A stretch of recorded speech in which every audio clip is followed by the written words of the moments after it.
चालू हो गया।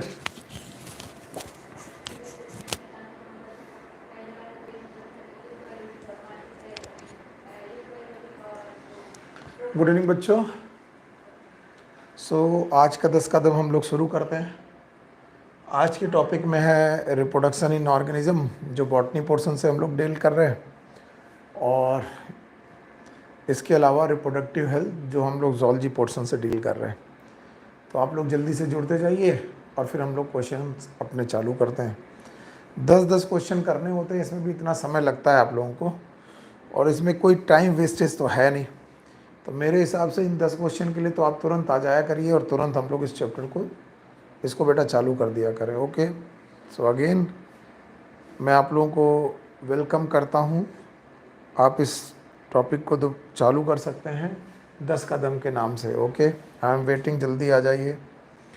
अभी हमारे पास प्रिंस कुमार आ चुके हैं, मोहम्मद मुरसलीन, विवेक कुमार, आयुष दुबे, रविंद्र मौर्य, चंद्रभान पटेल, साक्षी सिंह, प्रमोद कुमार, रविंद्र मौर्य, आशीष राठौर, सब लोग गुड इवनिंग बोल रहे हैं। तो गुड इवनिंग सब लोगों को भाई। ओके, तो चलिए आपके सामने पहला क्वेश्चन मैं ओपन करता हूँ। आप इस क्वेश्चन को सोच समझ के जवाब दीजिएगा, जो भी आपको सही लगे वही जवाब दीजिएगा। बताइए, विच of the following animal can reproduce asexually? इनमें से कौन सा एनिमल है जो एसेक्सुअली रिप्रोडक्शन कर सकता है? Butterfly, honey bee, yeast, tortoise. इनमें से कौन सा, फॉलोइंग में से कौन सा एनिमल है वो एसेक्सुअल रिप्रोडक्शन कर सकता है? Number 1 is butterfly, number 2 is honey bee, number 3 yeast, number 4 is tortoise. अच्छा भाई, चंद्रभान पटेल ने थर्ड ऑप्शन दिया, आज़ाद ने हनी बी बोला, पंकज ने 2 बोला, प्रिंस कुमार ने 3 बोला, शालिनी सिंह ने थर्ड बोला, आयुष दुबे ने थर्ड बोला, साक्षी सिंह ने 1C बोला, सचिन सक्सेना ने थर्ड बोला। ओके, तो नूरे सदप ने भी थर्ड बोला, आयुष दुबे ने भी थर्ड बोला, सत्या सिंह ने भी थर्ड बोला, प्रभात कुमार रंजन ने भी थर्ड बोला। इसका मतलब प्रभात कुमार रंजन जी को दिमाग नहीं पड़ रहा है। बेवकूफ क्वेश्चन है, which of the following animal? East is not the animal, east is a fungi. तो ये तो नहीं हो सकता। अब टॉर्टवाइज कर नहीं रहा, बटरफ्लाई कर नहीं रही है, क्या हनी भी ये सेक्सुअल रिप्रोडक्शन कर सकती है? यस, पार्थिनोजेनेसिस, और parthenogenesis is a type of sexual reproduction. और पार्थिनोजेनेसिस एसेक्सुअल रिप्रोडक्शन क्यों कहलाता है? बिकॉज पार्थिनोजेनेसिस यूनिपेरेंटल होता है, यूनिपेरेंटल। इसमें केवल फीमेल गैमेट इन्वॉल्व होते हैं, मेल और फीमेल दोनों इन्वॉल्व नहीं होते। जिन लोगों ने ईस कहा है उन्होंने क्वेश्चन ही नहीं समझा, यहाँ पर एनिमल पूछा है। तो प्रभात कुमार रंजन जी, आपने पहले ही बार में क्वेश्चन गड़बड़ कर दिया, और इस हिसाब से पहला क्वेश्चन आपका आंसर आया सेकेंड, यानी हनी बी। और हनी बी में एसेक्सुअल रिप्रोडक्शन करने का तरीका है parthenogenesis, and parthenogenesis is a type of asexual reproduction. तो बेटा जितना ही क्वेश्चन छोटा दिखाई पड़ेगा उतना ही थोड़ा मुश्किल होता है, क्वेश्चन सही ढंग से पढ़ा करो। तो जिन जिन लोगों को ये आंसर सही है उन लोगों को बधाई, और जिन लोगों का गलत है वो लोग अगले क्वेश्चन पे अपना पूरा दम लगाएं। और आप इस क्वेश्चन को चैलेंज की तरह लें, बहुत अच्छी तरीके से लें, नहीं तो मामला बिगड़ सकता है। ओके, अगला क्वेश्चन। चलिए, नेक्स्ट क्वेश्चन आपके सामने आया, इसे देखिए। विच of the following asexual reproduction can not produce clone? इनमें से कौन सा, विच of the following asexual reproduction, इनमें से कौन सा एसेक्सुअल रिप्रोडक्शन ऐसा है जो क्लोन नहीं प्रोड्यूस करेगा? Yes, binary fission, budding, apomixis और पार्थिनोजेनेसिस। किसमें क्लोन प्रोड्यूस नहीं होंगे? निवेदिता शर्मा ने बोला 2, एजाज अहमद ने बोला एपोमिक्सिस, अब्दुल हमीद ने बोला एपोमिक्सिस थर्ड, प्रिंस कुमार ने बोला 2, शशि सिंह ने बोला 3, ओके, नूरे सदप ने बोला third, that is apomixis, Monu Singh boy ने बोला थर्ड, सुनील कुमार सिवा ने बोला 4, पलक गुप्ता ने बोला सेकंड, शिवम पाल ने बोला सेकंड, रविंद्र मौर्य ने बोला थर्ड। तो बहुत सारे लोग थर्ड और सेकंड दोनों ऑप्शन बोल रहे हैं। अच्छा, तो क्वेश्चन फिर से पढ़िए। विच of the following A sexual reproduction can not produce clone. A sexual reproduction ये भी है, ये भी है, ये भी है, ये भी है, सब ए सेक्सुअल रिप्रोडक्शन है, क्योंकि ये सब लोग यूनिपेरेंटल रिप्रोडक्शन कर रहे हैं। पर बच्चों, बाइनरी फिजन में क्लोन पैदा होते हैं, इसमें कोई डाउट नहीं, दे प्रोड्यूस क्लोन्स। बडिंग में भी बेटा क्लोन्स पैदा होते हैं, इनमें कोई डाउट नहीं कि वो क्लोन्स प्रोड्यूस करते हैं। एपोमिक्सिस में भी क्लोन्स ही पैदा होते हैं, याद रखना, क्लोन्स पैदा होते हैं, क्योंकि apomixis a type of reproduction which mimic the sexual reproduction, but इसमें भी क्लोन पैदा होते हैं। अब बचा पार्थिनोजेनेसिस। पार्थिनोजेनेसिस में क्लोन पैदा क्यों नहीं होंगे, इसका कारण सुनो। ये रहा फीमेल ने अपना गैमीट बनाया। जब फीमेल ने अपना गैमीट बनाया तो की होगी मियोसिस। फीमेल ने जब मियोसिस किया होगा तो गैमीट जो बना होगा उस गैमीट में हुई होगी क्रॉसिंग ओवर, और क्रॉसिंग ओवर की वजह से हर फीमेल गैमीट डिफरेंट होगा। और इसके याद रखना, जब ये फीमेल गैमीट आगे चल के पार्थिनोजेनेसिस के द्वारा, ध्यान सुनना, पार्थिनोजेनेसिस के द्वारा ऑर्गेनिज्म में पैदा होगा, तो ये डिप्लॉइड ऑर्गेनिज्म है जिसने हैप्लॉइड ऑर्गेनिज्म को पैदा किया बाय फीमेल गैमीट, और फीमेल गैमीट में क्रॉसिंग ओवर हुई है, तो ये बच्चा अपनी माँ का क्लोन नहीं होगा। तो parthenogenesis can not produce clones. Parthenogenesis clones पैदा नहीं कर सकती। एपोमिक्सिस और पार्थिनोजेनेसिस में यही अंतर है कि एपोमिक्सिस भी यूनिपेरेंटल होता है, लेकिन उसमें क्लोन पैदा होते हैं, याद रखना, लेकिन पार्थिनोजेनेसिस में क्लोन पैदा नहीं होते। तो जिन लोगों को ये क्वेश्चन सही है उनके लिए वेरी गुड, बहुत बहुत शाबाश बच्चे। और जिन लोगों का ये क्वेश्चन सही नहीं है वो अगले क्वेश्चन में अपना दिमाग लगाएं। तो 2 क्वेश्चन आए और दोनों क्वेश्चन को आप लोगों ने देखा। नाउ थर्ड क्वेश्चन आपके सामने आ गया है, water hyacinth called as terror of Bengal. Yes, बिल्कुल सही है, not the terror of UP. Why इसको टेरर ऑफ यूपी क्यों नहीं बोलते? क्योंकि water hyacinth grow invasive in ponds of Bengal only, केवल बंगाल में ग्रो करता है। Water hyacinth can not grow in pond of UP, क्योंकि ये यूपी के पॉन्ड्स में नहीं ग्रो करता है। Water hyacinth cause death of fish in Bengal not in UP. Water hyacinth केवल बंगाल में मछलियों को मारता है जब ग्रो करता है, ना कि यूपी में। Fish is the main food source for Bengal people के लिए बेटा फूड, फिश मेन फूड है। ओके, नैन्सी कुमारी 4, रिसु 4, सुप्रिया निषाद 4, प्रभात कुमार रंजन 4,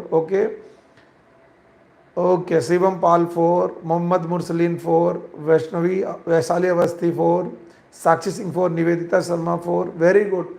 अब की बार सब लोगों ने क्वेश्चन सही ढंग से समझ लिया है। वाटर हाइसिंथ क्या करता है? तालाबों के ऊपर ग्रो करता है, और जब तालाबों के ऊपर ग्रो करता है तो याद करना, तालाबों की ऑक्सीजन को ले लेता है। ऑक्सीजन लेने की वजह से फिश की डेथ होने लगती है। अब ये फिश की डेथ किसके लिए बड़ी समस्या है? बंगाल पीपल के लिए बड़ी समस्या है, क्योंकि बंगाली लोगों के लिए fish is a main food source. हमारे तालाबों में भी बेटा अगर वाटर हाइसिंथ ग्रो करेगा तो मछलियों को मारेगा, लेकिन हमारा फूड मछलियों पर डिपेंडेंट नहीं है, या बहुत तरीके से मछलियों पे ही डिपेंडेंट नहीं है। इस वजह से हम लोगों के लिए टेरर ऑफ बंगाल नहीं है। तो समझ गए आपने, इस क्वेश्चन को सही से उड़ा दिया, बिल्कुल सही किया आपने, बहुत बढ़िया क्वेश्चन आपने, अच्छा किया। तीसरे के बाद चौथा क्वेश्चन आया, जरा इस क्वेश्चन को देखो। What is true? Algae and fungus asexual reproduction in algae and fungus, asexual reproduction is fast and simple, mainly occur in adverse condition. पहला point, algae and fungi shift to sexual method of reproduction just before onset of the adverse condition. Sexual reproduction is a choice of the organism which want to grow fast and invasive, and the fourth option is two of the above. इसमें से कौन सी बात सही है, कौन सी बात गलत है? जल्दी जल्दी जल्दी बोलिए, जवाब दीजिए आप लोग, चलिए जवाब दीजिए। दीपक कुमार मौर्य ने कहा 2 ऑफ द अबव, सूरज कसाउदन ने कहा 2, सचिन सक्सेना ने कहा 2nd, ओके, श्वेता लोधी ने कहा 4, नूर सदफ ने कहा सेकंड, निवेदिता शर्मा ने कहा 2, एजाज अहमद ने कहा 1, वेरी गुड। तो किसी ने कहा 1, किसी ने कहा 2, किसी ने कहा 4। प्रतिभा यादव ने 4 बोला, मोहम्मद नदीम ने 2 बोला, ओके। साक्षी सिंह ने 2 बोला, राहुल यादव ने डी बोला, वेरी गुड। अब ध्यान से सुनो, in algae and fungus asexual reproduction is fast, okay, and simple, mainly occur in adverse condition। नहीं, asexual reproduction is the reproduction choice of favorable condition। asexual reproduction generally, not always, favorable condition में होती है algae and fungus में। अब याद रखना, NCERT में ये वाली लाइन लिखी हुई है, this is the line of NCERT. NCERT में ये वाली लाइन किस पेज पर लिखी है ये आपको ढूंढ के लाना है, ये आपका होमवर्क है। एल्गी एंड फंजाई वैसे तो एसेक्सुअल रिप्रोडक्शन करते हैं, लेकिन जैसे ही एडवर्स कंडीशन आने वाली होती है वो अपना एसेक्सुअल रिप्रोडक्शन सेक्सुअल रिप्रोडक्शन में चेंज कर देते हैं। यानी वैसे तो ये नॉर्मली एसेक्सुअल रिप्रोडक्शन करते हैं, लेकिन एडवर्स कंडीशन आने के पहले एसेक्सुअल रिप्रोडक्शन करने लगते हैं। तो दूसरा बात। तीसरा, sexual reproduction is the choice of organism which want to grow fast. नहीं, सेक्सुअल रिप्रोडक्शन एक स्लो प्रोसेस है, ये एक स्लो प्रोसेस है, फास्ट प्रोसेस नहीं हो सकता। इसलिए ये भी गलत, ये भी गलत और ये भी गलत। अब आपके सामने केवल सेकंड ऑप्शन सही है। तो जिन लोगों ने सेकंड ऑप्शन सही किया है वो लोगों को बधाई, और श्वेता लोधी जी का इसमें फोर्थ ऑप्शन था, जिसकी वजह से मैं कह सकता हूं कि उनका आंसर गलत है। अब आप सही देखें कि किसका किसका सही है। ओके, चौथे क्वेश्चन के बाद हम लोग पांचवा क्वेश्चन पहुंचते हैं। इस क्वेश्चन को ध्यान से देखिएगा और समझिएगा। Which of the following perennial plant will show clear cut vegetative reproductive and senescence phase. इनमें से कौन सा पेरिनियल प्लांट है जिसमें वेजिटेटिव, रिप्रोडक्टिव और सेनेसेंस फेज क्लियर कट हैं? ये which of the following perennial plant will show clear cut vegetative reproductive and senescence phase? bamboo, rice, wheat, all। Okay, Shweta Lodhi ने बोला 1, मोनुस ने बोला 4, ओके, प्रवीण मौर्य ने बोला 1, श्वेता लोधी ने बोला 1, मोहम्मद नदीम ने बोला 1, सुनील कुमार सिवा ने बोला all, very good very good. Vishal Kumar ने बोला 1, आंचल पांडे ने बोला 1, very good Anchal, okay. Ashish Rathore ने बोला बम्बू, ओके। तो ज़्यादातर लोगों का आंसर, ओके। प्रभात कुमार रंजन ने 4 बोला, ओके, वेरी गुड, 4 बोला। अच्छा, अमिताभ राव ने 4 बोला, वेरी गुड, शाबाश। बेवकूफ़ों, सबसे पहले तो यहाँ पर क्वेश्चन देखना था पेरिनियल प्लांट। याद रखना, rice is annual, wheat is annual, bamboo is perennial. तो पहली बात तो पेरिनियल से ही यहां पर क्वेश्चन बम्बू लग जाता है। पर क्या बम्बू में क्लियर कट बेटा वेजिटेटिव, रिप्रोडक्टिव और सेनेसेंस फेज होती हैं? यस, क्योंकि बम्बू लाइफ में एक बार फ्लावरिंग करता है। मोनोकार्पिक, मोनोकार्पिक वो लोग होते हैं जो फ्लावर वंस इन लाइफ होते हैं। फ्लावर वंस इन लाइफ, जिंदगी में एक बार फ्लावरिंग करने वाले लोग होते हैं, ये होते हैं मोनोकार्पिक। तो इसका आंसर होगा फर्स्ट, दैट इज बम्बू। तो पांचवें क्वेश्चन का आंसर फर्स्ट होगा। Rice and wheat are not perennial. Yes, Ashish Rathore sir, आप लोगों ने सही बोला, ये पेरिनियल नहीं है, ये एनुअल है। ओके, तो आप लोग क्वेश्चन की लैंग्वेज को बिना पढ़े जब भी अटैक करोगे क्वेश्चन में, आप मुश्किल में आओगे। क्वेश्चन हमेशा जो सीधे दिखते हैं उनमें कुछ ना कुछ राज छुपा होता है, इसलिए देखने की कोशिश किया करो। पांचवें के बाद छठा क्वेश्चन आ गया। चलिए इस क्वेश्चन को देखिए। स्ट्रोविलंथस कुंथियाना इज मोनोकार्पिक। प्लीटेशियल्स, प्लीटेशियल्स वो होते हैं जो इंटरवल ब्लूमर होते हैं, हर एक पर्टिकुलर इंटरवल के बाद ब्लूम करते हैं। लास्ट टाइम है फ्लावरिंग इन 2006 अक्टूबर, सितंबर अक्टूबर, और 2 ऑफ द अबव। बताइए क्या सही है इसके बारे में? विकास वर्मा ने बोला 4, 2 of the above, okay. Nancy ने बोला 4, श्वेता लोधी ने बोला 4, आयुष दुबे ने बोला 4, ओके ओके। नूरे सदफ ने बोला 4, साक्षी सिंह ने बोला 4, सुशील कुमार ने बोला 1, ओके। प्रिंस कुमार ने बोला अच्छा, मोनू सिंगल बॉय ने बोला थर्ड, कि पिछली बार जब ये फ्लावरिंग किया है वो सन 2006 था। ओके, प्रतिभा यादव ने बोला 4, डी सिंगौर ने बोला 4, मतलब 2 ऑफ द अबव। ओके, अगर आप लोग को ये लग रहा 2 ऑफ द अबव है तो ओके, स्टॉप एंड नाउ मुझे बताइए वो कौन से 2 ऑफ द अबव सेंटेंस सही है। First and second, first and third, second and third, या कौन से 2 ऑप्शन आपको लग रहे हैं सही है, उनके जवाब चाहिए। चलिए मैं वेट कर रहा हूं, जल्दी से जवाब दीजिए। फर्स्ट एंड थर्ड विकास वर्मा ने बोला, अच्छा फर्स्ट एंड थर्ड बोला। नूरे सदब ने सेकंड एंड थर्ड बोला। एजाज अहमद ने सेकंड एंड थर्ड बोला। आंचल पांडे ने फर्स्ट एंड थर्ड बोला। ओके ओके, नंसी कुमारी ने, सुफिया सिद्दीकी ने फर्स्ट एंड थर्ड बोला। राजमणि ने सेकंड एंड थर्ड बोला। मोनू सिंगल बॉय ने फर्स्ट एंड थर्ड बोला। निवेदिता शर्मा ने 1 एंड 2 बोला, शाबाश। ओके, मोहम्मद नदीम ने 1 एंड 2 बोला। देखा, कई बार 2 of the above, no doubt यहां पर 2 ऑफ द अबव सही है, लेकिन आप लोगों ने 2 ऑफ द अबव में भी आंसर गलत लगाया है। ये पिछली बार जब फ्लावरिंग किया तो 12 साल इसमें जोड़ दो, 12 और 6 18, 2018 में ये लास्ट टाइम फ्लावरिंग कर चुका है। तो अगर आज ये क्वेश्चन पूछा जाए कि पिछली बार ये कब फ्लावरिंग किया, तो इट इज आ 2018 एंड 19, 2018 और 19 में फ्लावरिंग हो चुकी है और ये 21 चल रहा, तो हर 12 साल बाद ये फ्लावरिंग करता है, तो ये तो गलत है। तो जिन लोगों ने भी 1 एंड 3, वो 2 एंड 3 ये बोला है, जिन लोगों ने 3 लगाया वो गलत हैं। ओके, तो फिर सही क्या है? सही ये है कि ये मोनोकार्पिक है, ये वंस इन अ लाइफ, 12 साल में एक बार फ्लावरिंग करता है। और दूसरा, ये प्लेटेशियल्स है। प्लेटेशियल्स वो होते हैं जो इंटरवल ब्लूमर होते हैं, हर एक पर्टिकुलर इंटरवल के बाद ब्लूमिंग करते हैं। जैसे आफ्टर 12 ईयर, ये ठीक 12 साल बाद, हर 12 साल के बाद फ्लावरिंग करता है। तो पहला ऑप्शन और सेकंड ऑप्शन सही है, याद रखना, पहला और तीसरा नहीं सही है। तो ऐसा ना हो कि इस क्वेश्चन की वजह से आप मामला गड़बड़ कर दो।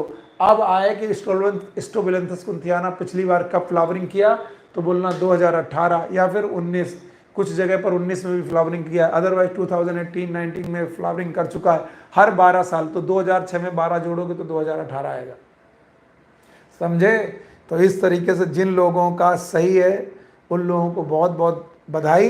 अगला क्वेश्चन आप लोग ध्यान से देखो, छठे के बाद 7वां क्वेश्चन आया, इस क्वेश्चन को ध्यान से देखो। What is true for sale division during gamete formation? Gamete formation के दौरान होने वाले सेल डिवीजन के बारे में क्या सही है?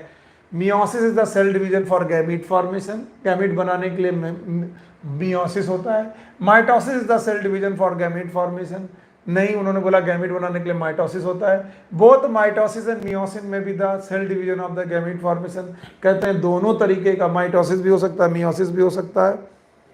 ओके, आशीष राठौर ने बोला, ओके आई एम सॉरी, इस क्वेश्चन को दोबारा करने के पहले आशीष राठौर जी ने बोला इट्स नॉट मोनोकार्पिक। अगर आपको ये गलत फहमी है कि ये मोनोकार्पिक नहीं है आशीष राठौर जी, तो आप गलत सोच रहे हैं। हर 12 साल के बाद वो एक मास सीडिंग करने के बाद, मास फ्लावरिंग और सीडिंग करने के बाद सीड वहीं जमीन पर गिरा देते हैं। उसके बाद पत्ता सेनेसेंस में चला जाता है, पौधा सेनेसेंस में चले जाने की वजह से उसकी डेथ हो जाती है। फिर वो लोग फिर अगली बार 12 साल बाद कैसे, वही जो सीड आपने गिराए हैं, यानी फ्लावरिंग हुई, फ्रूटिंग हुई, सीड, वो सीड वहीं पर जर्मिनेट करके नए पौधे निकालते हैं जो अगले 12 साल में तैयार होते हैं फ्लावरिंग करने के लिए, और फिर फ्लावरिंग करके मर जाते हैं। इसका मतलब पौधा लाइफ में एक बार फ्लावरिंग करता है। तो आशीष राठौर जी ये समझ लीजिए कि अगर आप कह रहे हैं कि मोनोकार्पिक नहीं है तो आप गलत कह रहे हैं। Yes, it is a monocarpic. खैर, इस क्वेश्चन में मैंने बोला what is true for the cell division gamete formation? Meiosis is the cell division for gamete formation, mitosis the cell division for gamete formation, both mitosis and meiosis में भी the cell division for the gamete formation. Gamete mother cell is called as meiocyte in all organism. क्या सही है? Yes, एक बार और अपने answer दीजिए क्योंकि मैं देख नहीं पाया। निवेदिता शर्मा ने कहा थर्ड, जाहिद ने कहा थर्ड, सचिन पाल ने कहा थर्ड, सलमान ने कहा थर्ड, सचिन पाल ने कहा थर्ड, मोहम्मद नदीम ने कहा थर्ड। ओके, ऑलमोस्ट सारे लोगों ने इसका जवाब थर्ड कहा है। बिल्कुल सही है, एकदम सही है। माइटोसिस और मियोसिस दोनों ही बेटा गैमीट बना सकते हैं। अगर ऑर्गेनिज्म डिप्लॉइड है तो गैमीट बनाते वक्त मियोसिस होगी, याद रखना मियोसिस होगी। अगर ऑर्गेनिज्म हैप्लॉइड है तो गैमीट बनाते वक्त माइटोसिस होगी, क्योंकि एक यूनिवर्सल रूल है, gamete is always haploid, gamete हमेशा हैप्लॉइड होते हैं। तो याद रखना 2n से n जाने में मियोसिस और n से n जाने में माइटोसिस। बहुत बढ़िया क्वेश्चन, 7वां क्वेश्चन आप सब लोगों ने कर लिया ना। 8वां, male gamete is motile and female gamete is non motile and stationary, exception to this statement is, इस स्टेटमेंट का एक्सेप्शन क्या हो सकता है? Bryophyta, pteridophyta, reptiles, human. Okay, फिर से, male gamete is motile and female gamete is non motile and stationary, exception to this statement में B. Okay, Shweta Lodhi ने कहा 4, प्रतिभा यादव ने कहा 4। ओके ओके, मोहम्मद नदीम ने कहा 4, सलमान जहीर ने कहा 3rd, very good. Mohammad Nadeem ने कहा 4, प्रवीण मौर्य ने कहा 1st, ब्रायोफाइटा, शाबाश। अनुराग पाठक ने कहा 4, सिमरन गुप्ता ने बोला 3rd, दीपक कुमार गौतम ने बोला 4, सलमान जहीर ने बोला 3rd, सचिन पाल ने बोला 4, ओके, सुशील कुमार ने बोला 4, नैन्सी कुमारी ने बोला 4, आंचल पांडे ने बोला 3rd। अच्छा आंचल पांडे जी, पढ़ाई लिखाई नहीं चल रही है। सुजीत यादव ने बोला 4। देखो भैया, मेल गैमीट ब्रायोफाइटा में भी मोटाइल होता है और फीमेल गैमीट स्टेशनरी भी होता है एंड नॉन मोटाइल होता है ब्रायोफाइटा में। तभी मेल गैमीट मूव करता हुआ फीमेल गैमीट की बॉडी में जा करके बेटा फर्टिलाइज करके फुट सीटा कैप्सूल बनाता है ब्रायोफाइटा, ये तो सही है। टेरिडोफाइटा में भी ऐसा ही होता है, male motile female non motile. Reptile में भी ऐसा होता है, male motile female non motile. Human में भी ऐसा ही होता है कि मेल मोटाइल है, याद रखना, मेल मोटाइल है, फीमेल नॉन मोटाइल है। फिर हमने क्वेश्चन क्या पूछा? क्वेश्चन ये बोला कि नॉन मोटाइल के साथ साथ स्टेशनरी भी होना चाहिए, जहां बने वहीं रुक जाए। ये नहीं होता, ये नहीं होता। कैसे नहीं होता?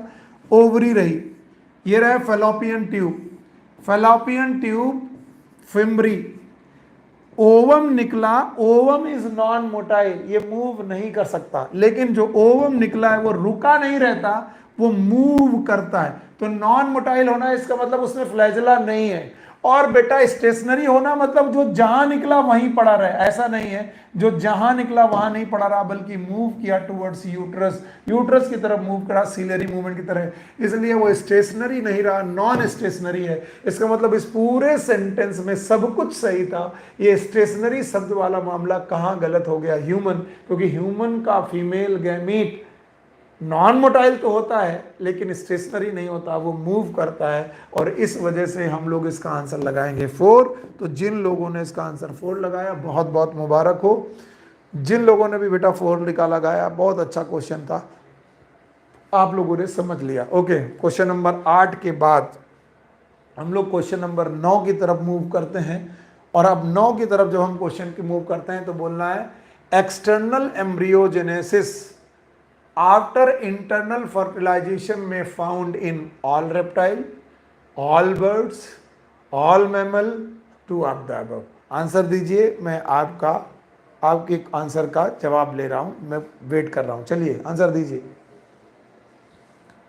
ओके, श्वेता लोधी ने कहा 4, एजाज अहमद ने कहा 4, नूर सदब ने कहा 4, मोहम्मद नदीम ने कहा 4, अमिताभ राव ने कहा 4।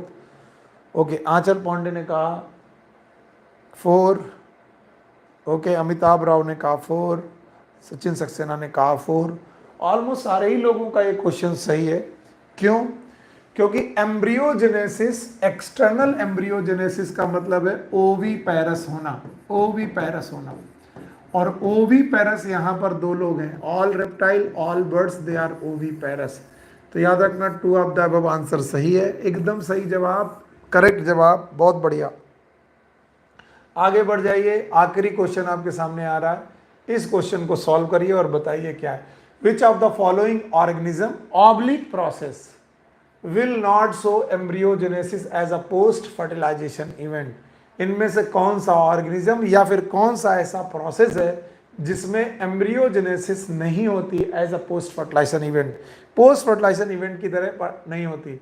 Parthenogenesis, algae, fungi, all. जवाब दीजिए।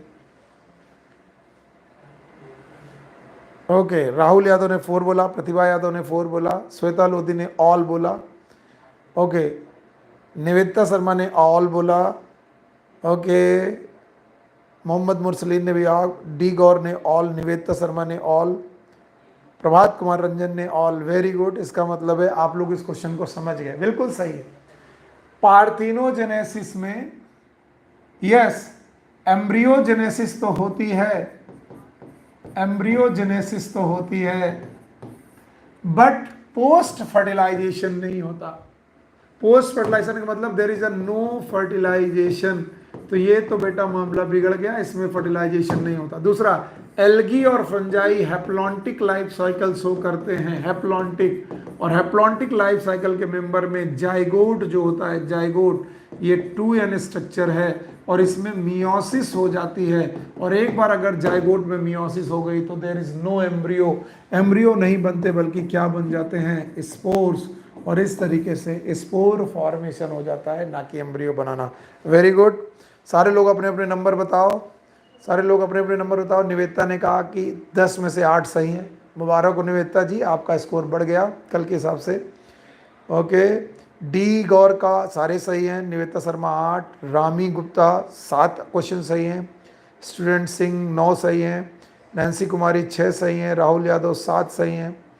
ओके, राहुल निषाद 8 सही हैं, निवेदिता शर्मा 8। ओके, प्रभात कुमार रंजन के काफ़ी गलत हो गए भाई, 7 सही हैं, सुजीत यादव के 8 सही हैं, आंचल पांडे के 6 सही हैं, वेरी गुड, प्रवीण मौर्य के 8 सही हैं, शिवम पाल के 8 सही हैं, कुछ लोगों के 10 में 10 किसी के सही नहीं है, इसका मतलब अभी भी आप लोगों को एनसीईआरटी में, अच्छा मोहम्मद मुरसलीन, मुबारक हो भाई, आपके 10 में 10 सही हैं, शाबाश मोहम्मद मुरसलीन।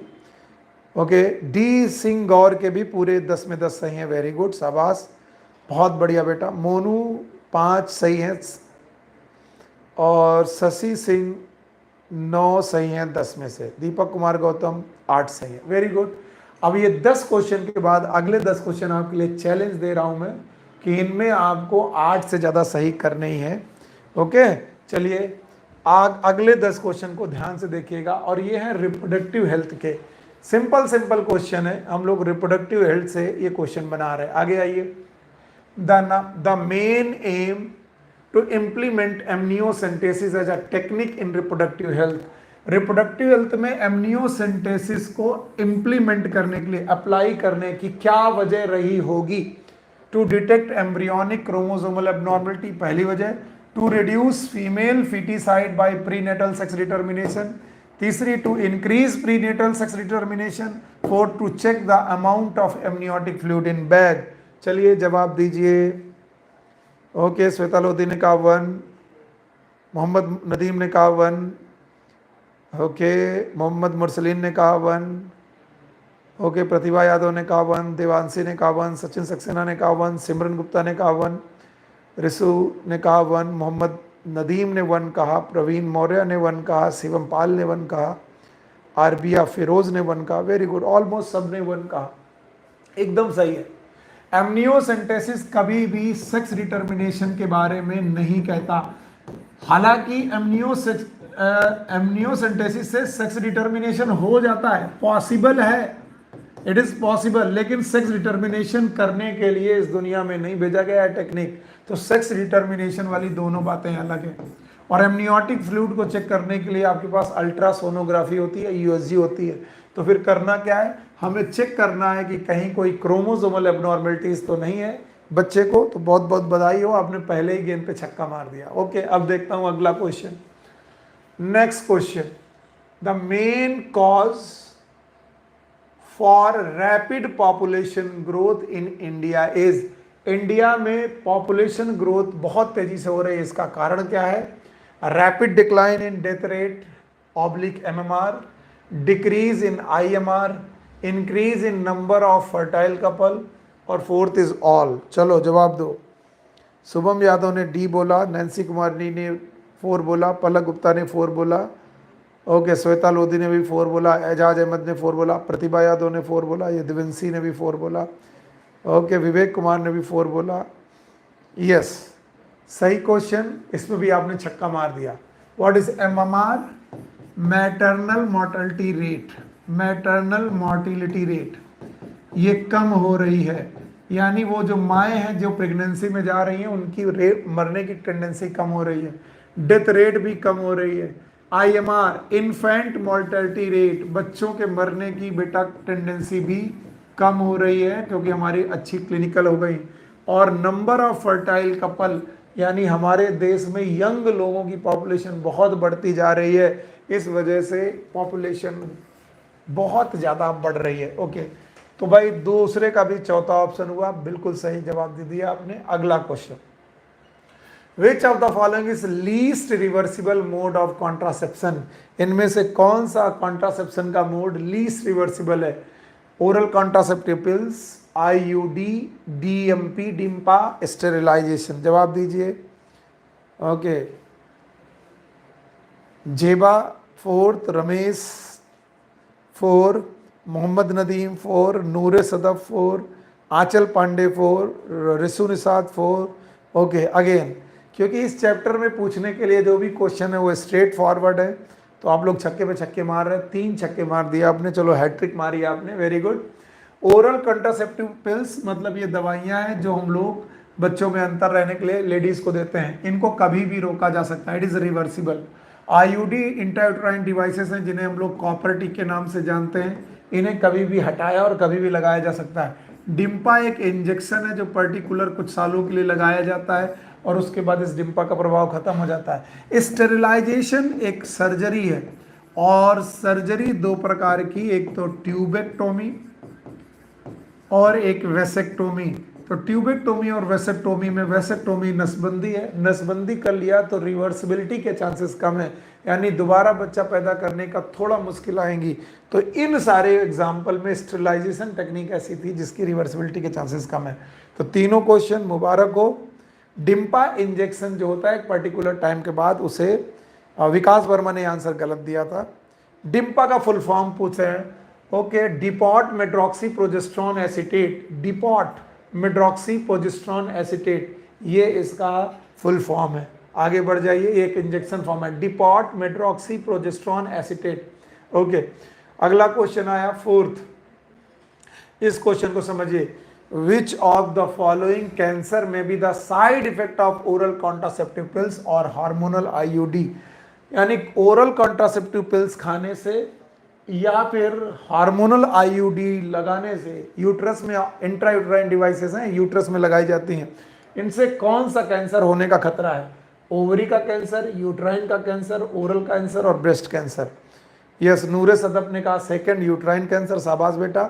सुप्रिया निषाद ने कहा 2nd, श्वेता लोधी ने कहा 2nd, विकास वर्मा ने कहा 4, ओके, अनंत यादव ने कहा 4, प्रियांशी राव ने कहा 2nd, सुप्रिया निषाद ने कहा 2nd, जुनैद ने कहा 2nd, अमिताभ राव ने कहा 4, निवेदिता शर्मा ने कहा 4, रामी गुप्ता ने कहा 2nd, ओके, देवांशी ने कहा 4, ओके, अखिलेश कुमार बिंद ने कहा 2nd, रामेंद्र कुमार ने कहा 2nd, एजाज अहमद ने कहा 2nd। देखो भैया, अब यही तुम्हारा होमवर्क है आज का, जा करके पढ़ो कि जो ब्रेस्ट कैंसर है it is a side effect of hormonal pills and IUD। और मुझे फोटो क्लिक करके भेजना कि ये कहाँ लिखा है कि साइड इफेक्ट में हार्मोनल IUD और बेटा इनमें साइड इफेक्ट में ब्रेस्ट कैंसर हो सकता है। यानी वैसे तो ये बहुत सेफ हैं, लेकिन कुछ स्टडीज़ के दौरान ये माना गया है कि अगर वो लोग ओरल कॉन्ट्रासेप्टिव पिल्स खाएं और बेटा इस तरीके की IUDs लें जिनमें हार्मोन्स हैं, तो उन्हें यूट्राइन कैंसर नहीं बल्कि ब्रेस्ट कैंसर के चांसेस हैं। आप लोगों ने दिमाग क्या लगाया, IUDs यूट्रस में डाली जाती हैं तो हो सकता है यूट्रस का कैंसर होता हो। नो, यूट्राइन कैंसर नहीं है बल्कि ब्रेस्ट कैंसर है। और ये आपका होमवर्क है, और सारे लोग, आप लोग ये सारा का सारा करके मुझे भेजा करिए। जब आप भेजते हैं तो मुझे भी लगता है कि आप मेरी बात सुन रहे हैं और जाकर दोबारा NCERT पढ़ रहे हैं। तो देखिए, अब की बार छक्का नहीं लग पाया, सारे लोगों का आंसर सही नहीं था, आधे लोगों का सही था, आधे लोगों का गलत था। Very good. अगला क्वेश्चन आया 5वां, जरा इस क्वेश्चन को देखो। What is true? कौन सी बात इनमें से ट्रू है? Government of India legalise MTP in 1972 with some strict condition. Medical termination of pregnancy amendment act was introduced in 2019. It required 2 registered medical practitioner if the pregnancy is more than 12 week. And fourth is all. कौन से इनमें से true है? Okay, MS ने कहा कि third है, शिखा सिंह ने कहा 4 है. ओके, प्रवीण कुमार ने भी 4 बोला, संध्या धनगर ने 4 बोला, एमएस ने थर्ड बोला. ओके, शुभम यादव ने फर्स्ट बोला, शाबाश. प्रभात कुमार रंजन ने थर्ड बोला, वीर सिंह ने, okay very good. Sakshi Singh ने थर्ड बोला, नैन्सी कुमारी ने थर्ड बोला, प्रतिभा यादव ने थर्ड बोला, श्वेता लोधी ने थर्ड बोला, अमिताभ राव ने थर्ड बोला, नैन्सी कुमारी ने थर्ड बोला. ओके, कुछ लोग सेकंड बोल रहे, आंचल पांडे ने सेकंड बोला, कुछ लोग 4 बोल रहे, ऑल सभी सही है. ओके, अच्छा, अवधेश कुमार ने 4 बोला. ओके, प्रवीण कुमार ने थर्ड बोला. Okay very good. अब जरा ध्यान से देखो, गवर्नमेंट ने एमटीपी को लीगलाइज किया 1971 में, तो ये तो गलत हो गया.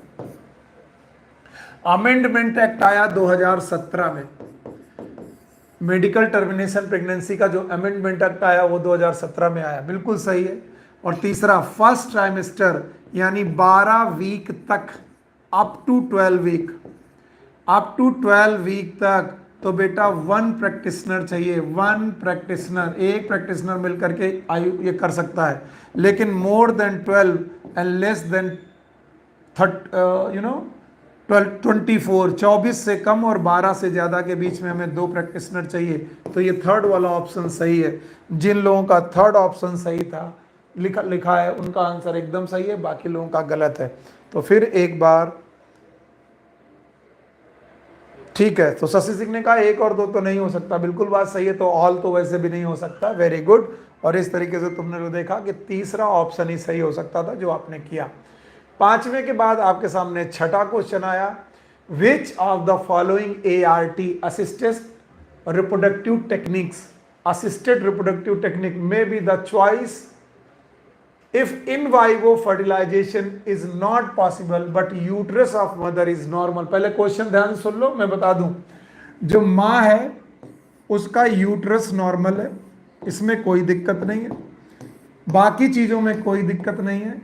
बस इन वाइवो फर्टिलाइजेशन नहीं हो पा रहा, यानी फर्टिलाइजेशन जो हो रहा वो नेचुरल कंडीशन में नहीं हो रहा, नेचुरल फर्टिलाइजेशन नहीं हो पा रहा है. तो बताइए इनमें से क्या चॉइस करेंगे आप?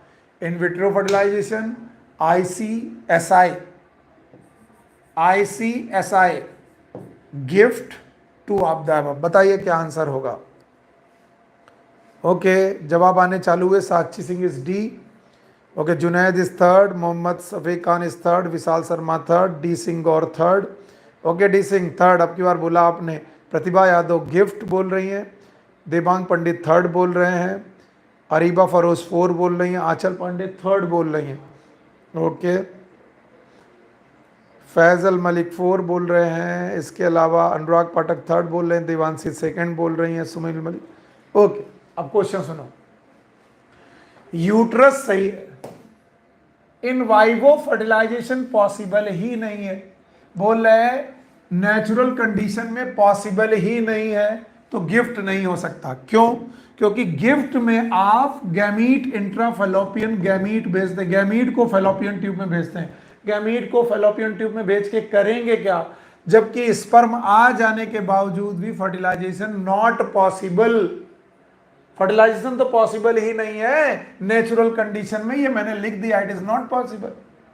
तो आपने गिफ्ट गैमीट भेज भी दिया तब भी कोई फायदा नहीं होगा. तो गिफ्ट इज नॉट पॉसिबल. फिर बोलते हैं इन विट्रो फर्टिलाइजेशन करो. बिल्कुल सही है, इन विट्रो फर्टिलाइजेशन करो और इन विट्रो फर्टिलाइजेशन करने के बाद उसको यूट्रस में भेज दो, that is known as intra uterine transfer. और बोलते हैं ICSI करो. बिल्कुल, ICSI एक तरीके का इन विट्रो फर्टिलाइजेशन ही है, इंट्रासाइटोप्लाज्मिक स्पर्म इंजेक्शन. यहां पर भी हम लोग ओवा के न्यूक्लियस में मेल गैमीट को डायरेक्ट इंजेक्ट करा देते हैं और इंजेक्ट करा करके साइटोप्लाज्मिक इंजेक्शन यानी मेल गैमीट को डालकर फर्टिलाइजेशन कराते हैं. तो इन विट्रो फर्टिलाइजेशन और ICSI दोनों लैब कंडीशन में फर्टिलाइजेशन कंसीडर करती है. और इस तरीके से हम लोग फर्टिलाइजेशन कर सकते हैं और फर्टिलाइजेशन कर सकते हैं इन विट्रो करवा करके बाद में ट्रांसफर कर सकते हैं। तो इसका आंसर होगा 2 ऑफ द अबव।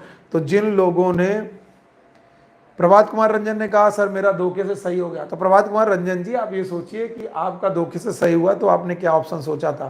खैर इस तरीके से छठे क्वेश्चन का आंसर 4th हो गया। अगला क्वेश्चन आपके सामने आ रहा है, जरा इस क्वेश्चन को ध्यान दीजिए, अब ध्यान से सुनिएगा question. A female have normal ovary, एक फीमेल है जिसकी ओवरी नॉर्मल है, मतलब ओव्यूलेशन हो रहा normal, but blocked tube, fallopian tube block है। ये रहा यूट्रस, ये रहा fallopian tube, this is a fallopian tube, okay, ये नॉर्मल ओवरी, ओके, और ट्यूब ब्लॉक है, दोनों तरफ की ट्यूब ब्लॉक है, but normal uterus, uterus normal है। What will be the choice of ART? अब बताइए कौन सा चॉइस होगा ART का। पहला, in vitro fertilization in GIFT, in vitro fertilization in and IUT, IUI intrauterine insemination और गिफ्ट, ओके।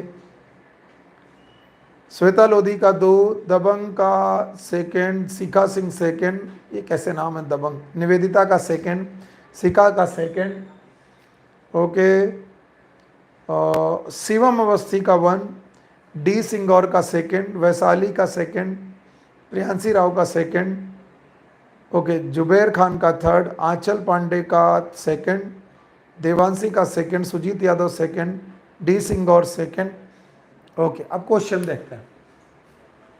तो in vitro fertilization and GIFT, what is GIFT? GIFT is zygote intra fallopian transfer.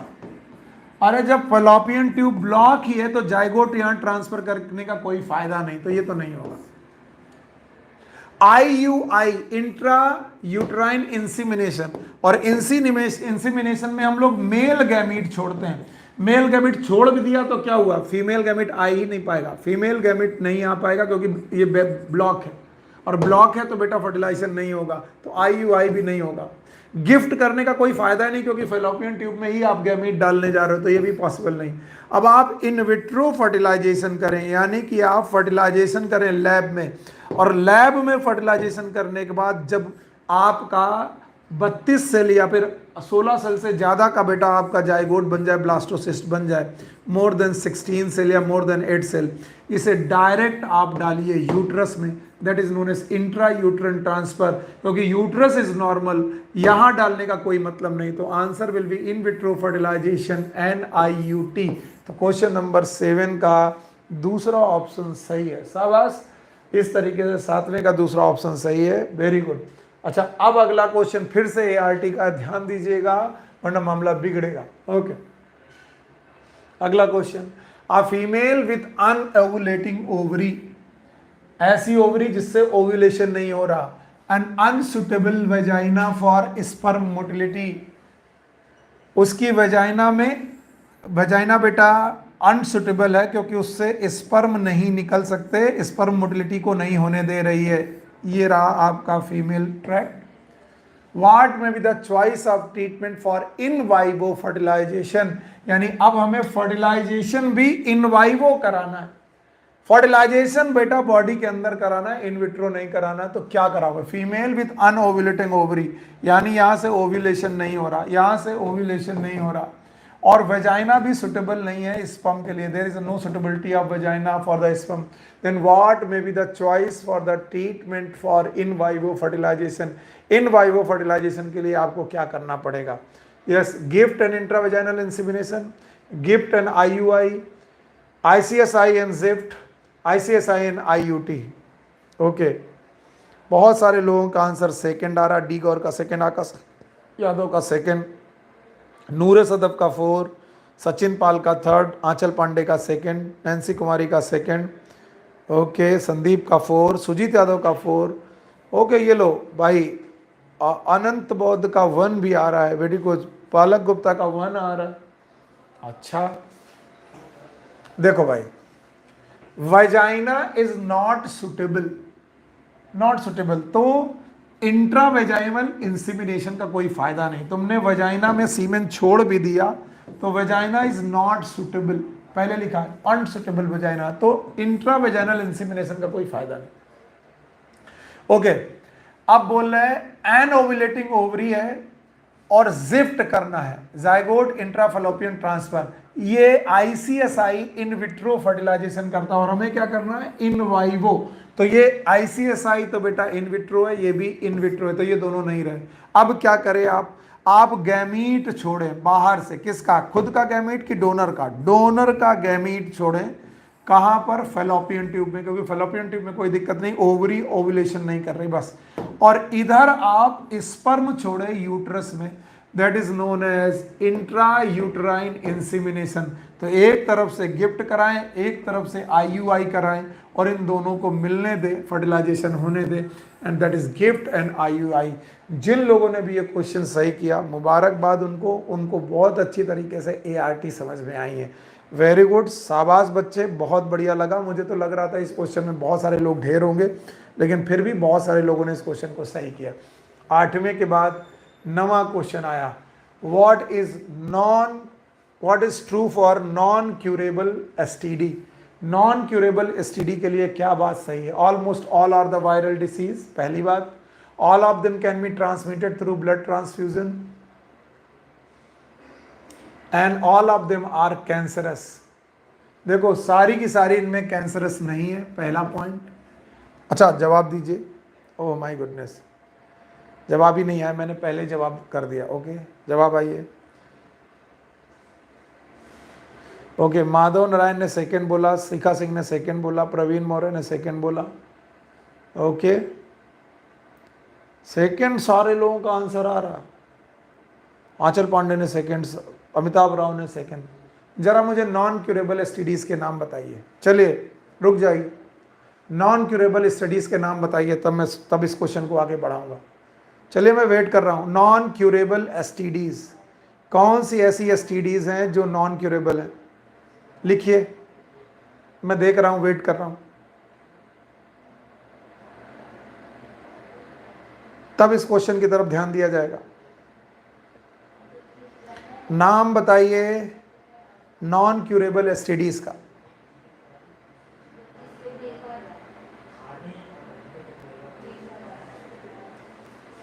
बच्चा, hepatitis B, HIV and herpes,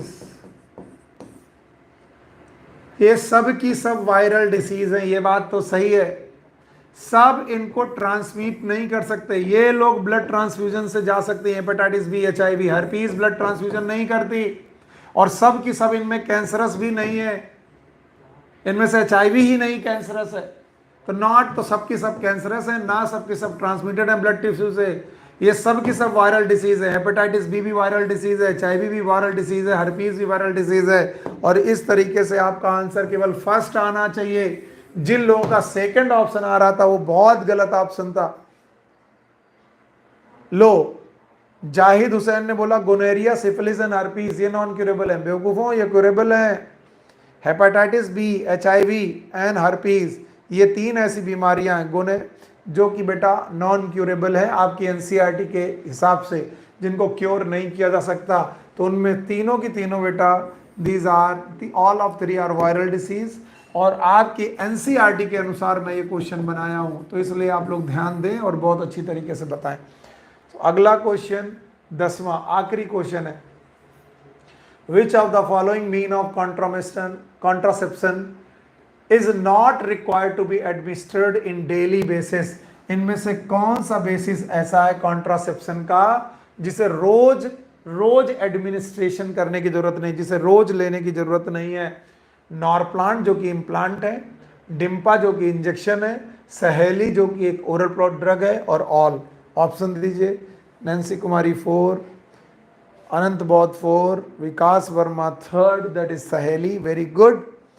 और Zahid Hussain 3rd, Amitabh Rao 4, D Singaur 4, Ashish Rathore 4 all, Sushil Kumar 4 all, Shikha Singh 4, okay, Shiva it is 4, Mohammad Nadeem is 4, very good, शाबाश। Norplant भी बेटा, nor plant को भी हम लोग एक काफ़ी टाइम के लिए लगवा सकते हैं बेटा। इम्प्लांट है ये रोज लगाने की जरूरत नहीं, एक बार लगाइए 3-4 साल के लिए फुर्सत। डिम्पा भी इंजेक्शन है जो बेटा साल 6 महीने 2 साल के लिए लगवाए जा सकते हैं, इसे रोज लगाने की जरूरत नहीं है। और सहेली भी वंस इन अ वीक है, वंस इन अ वीक, तो इन्हें भी रोज खाने की जरूरत नहीं है। तो इसका आंसर होगा ऑल। इनमें से सारे के सारे मीन ऑफ कॉन्ट्रासेप्शन है जिन्हें रोज लेने की जरूरत नहीं है। Very good. अब बताइए इस वाले पोर्शन में कितने लोगों के 10 में से 10 सही हैं, जल्दी से बताइए कितने लोगों के 10 में से 10 सही हैं। अच्छा, या फिर अपने अपने नंबर बताइए। प्रवीण मौर्य 9, नैन्सी कुमारी 10, रामी गुप्ता 8, प्रिंस 9, जाहिद 4, बस। आंचल पांडे दिया ही नहीं। ओके, प्रिंस कुमार 7, सचिन पाल 4, यदुवंशी 10 में 10 सही, very good. Sakshi Singh 9, Vikas Verma 8, okay, very good very good. अब इन 20 क्वेश्चन में आप लोगों को कैसा लग रहा है और कैसे क्वेश्चन है वो आपको लग रहा है जरूर बताइएगा। ये मेरा नंबर है 9319055284। और अगर किसी भी क्वेश्चन में क्वेरी हो जाए कि नहीं तुम्हें लगे सर ने गलत आंसर बताया और तुम्हारा आंसर सही था, तो इस नंबर पे मुझे कांटेक्ट करके उस क्वेश्चन को क्लियर कर सकते हैं। इसी नंबर पर आपको पीडीएफ भी मिल सकती है आज के क्वेश्चन की। तो अगर आपको पीडीएफ चाहिए तो बता दीजिएगा। और बेटा ये बताते रहिएगा कि आप लोग को एक कैसा लग रहा है सेशन और कितना मज़ा आ रहा है और कितने आपके क्लियर हो रहे हैं और कॉन्सेप्ट। और होमवर्क आप लोग एक बार फ़ोटो ही तो खींच करके भेजनी होती है। मैं तो नहीं कहता कि पढ़ो, आपको फ़ोटो खींचनी है, वो लाइन कहाँ पर है और मुझे भेज देनी है। तो जो मैं होमवर्क देता हूँ उसे ज़रूर बताइए। और अगर आपके मन में कोई भी शंका है तो उसे समाधान करने के लिए नंबर है। Okay, thank you very much, take care, good luck, bye bye.